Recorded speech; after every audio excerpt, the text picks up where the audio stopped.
સત્સંગમાં સત્સંગનું રસપાન કરતા બધા જ આત્મીયજનો, શ્રી વલ્લભની પ્રેરણાથી પ્રેરાઈને રાધે સત્સંગમાં આજે આપણે સુંદર વાર્તા પ્રસંગ જોઈએ કે જેમાં શ્રી યમુનાજીનું સ્વરૂપ વિશે જાણીએ અને શ્રી ઠાકોરજીની માન લીલાનો એક પ્રસંગ જોઈએ.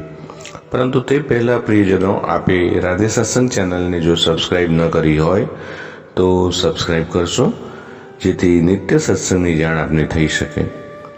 શ્યામ સુંદર શ્રી યમુને મહારાણીજી કી જય. નમામિ યમુના કૃષ્ણ કૃષ્ણ તુર્યા પ્રિયામિહમ નિજાચાર્ય પદાંબોજ દાસે ભાવમ પ્રચ્છતુ. મથુરાનો વિશ્રામ ઘાટ એ 84 કોષ વૃદ્ધામનો પ્રથમ દરવાજો છે તો શ્રી સ્વામીજીનું નિકુંજ દ્વાર છે. એક સમયે શ્રી સ્વામીજીએ શ્રી ઠાકોરજીને કહ્યું કે પ્રભુ, આજે મને આપણી લીલામાં વધારો કરે તેવી નૂતન લીલા કરવાનું ઘણું જ મન છે. પ્રભુએ પૂછ્યું, કેવી રીતે પ્રિય? તો શ્રી સ્વામીજીએ કહ્યું કે પ્રભુ, હું ઘણી વખત માન કરું છું ત્યારે આપ મારું માન છોડાવો છો, પણ આજે તો મારી ઈચ્છા એવી છે કે આપ મારા સ્વરૂપમાં માન કરો ને હું આપના સ્વરૂપમાં આપનું માન છોડાવું. આ સાંભળી ઠાકોરજી કહે છે કે 2 વખત વિચારજો, અમે પુરુષો માન નથી કરતા, કારણ અમારું માન છોડાવવું બહુ અઘરું છે, માટે આપ આવી ઈચ્છા કરવી છોડી દો. પરંતુ સ્વામીજી માન્યા નહીં અને તેથી શ્રી ઠાકોરજીએ શ્રી સ્વામીજીનું સ્વરૂપ લીધું અને માન કરીને એકાંત કુંજમાં બિરાજ્યા અને શ્રી સ્વામીજી શ્રી ઠાકોરજી સ્વરૂપે મનાવવા ચાલ્યા. અસંખ્ય પ્રયત્નો કર્યા અને અપાર ચાતુર્ય બાદ પણ તેઓ શ્રી સ્વામીજી સ્વરૂપ શ્રી ઠાકોરજીને મનાવી ન શક્યા તો મનાવી ન જ શક્યા અને એથી એમણે પોતાની અંતરંગ સખ્યોની મદદ લીધી. પરંતુ સ્વામીજી સ્વરૂપ શ્રી ઠાકોરજી માન્યા જ નહીં. આથી શ્રી ઠાકોરજી સ્વરૂપ શ્રી સ્વામીજી ગભરાઈ ગયા. હવે શું કરવું? કઈ રીતે બીજા સ્વરૂપનું માન છોડાવવું? ત્યાં જ બીજી સખી કહે, ચાલો ચાલો ચાલો રાધેજુ, આપણે શ્રી યમુનાજીને વિનંતી કરીએ કે તેઓ શું આપણને આમાં કંઈ મદદ કરશે.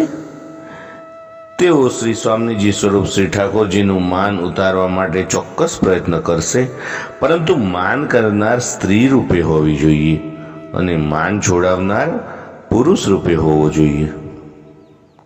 આ સાંભળ્યું અને શ્રી સ્વામીજીએ પોતાના મુગુટકાથનીના શ્રૃંગાર શ્રી યમુનાજીને પરિધાન કરાવ્યા.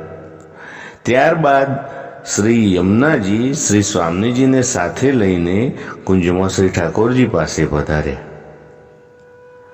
શ્રી સ્વામીજી કુંજની બહાર ઊભા રહ્યા અને શ્રી યમુનાજી કમર કરીને મારા હાથમાં લઈ શ્રી ઠાકોરજીનું માન છોડાવવા માટે કુંજમાં અંદર પધાર્યા અને પોતાના જ જેવા બીજા કૃષ્ણરૂપી શ્રી યમુનાજીને જોઈને શ્રી ઠાકોરજી હસતા હસતા શ્રી યમુનાજીને ભેટી પડ્યા અને બોલ્યા કે મારે તો શ્રી સ્વામીજીની સાથે માન હતું, આપની સાથે તો નહોતું. શ્રી ઠાકોરજીનું માન છૂટવાથી શ્રી યમુનાજીને પણ ઘણો જ આનંદ થયો. આનંદની અવધિમાં કમર મારા શ્રી યમુનાજીના કરકમલમાં જ રહી ગઈ. પ્રિયજનો, જે અતિશય આનંદ હોય ને ત્યાં કંઈ ન ભૂલાય તો જ નવાય. શ્રી ઠાકોરજીનું માન છૂટેલું જોઈ સ્વામીજી સહિત સર્વે વ્રજ ભક્તોને અત્યંત આનંદ થયો. એમણે શ્રી યમુનાજીને વિનંતી કરી કે પ્રિય યમુનેજુ, આ શૃંગાર સદાને માટે હવે આપ ધારણ કરી રાખો. શ્રી સ્વામીજીની પ્રેમભરી વાત માનીને તે દિવસથી આજ સુધી શ્રી યમુનાજીએ મુગટકાથનીનો શૃંગાર ધારણ કરેલો છે. પ્રિયજનો, આપણે જોઈએ કે પુષ્ટિ માર્ગમાં શ્રી યમુનાજીનું મહત્વ શું છે. તો યમુનાજી એ પુષ્ટિ માર્ગમાં પ્રભુના સમાન ગુણધર્મો વાળા છે.